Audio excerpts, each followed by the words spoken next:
See, bhakti, what bhakti means is simply an unconditional love is bhakti. Why we are fixing God as object is so that you don't get entangled in the process of loving. It is not that loving the person next to you is any less than loving God. But your problem is, if you start loving the person next to you, you start getting into all kinds of entanglements with that person. So, Bhakti Yoga shifted the focus of your bhakti to something far away, so that you don't get entangled.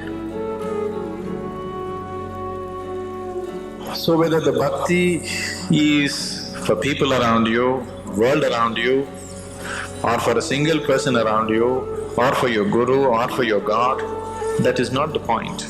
The object of bhakti is not important. The intensity of your feeling is what's important.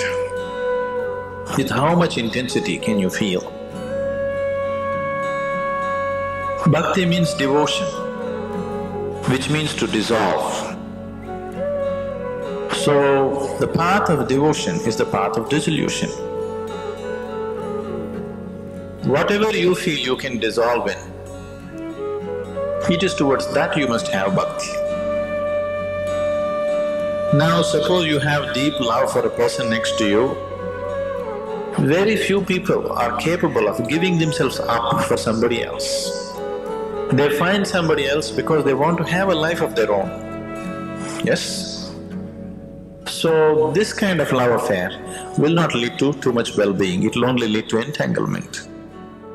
So you choose a guru or a god because even if you want to get entangled, he is not willing to get entangled with you.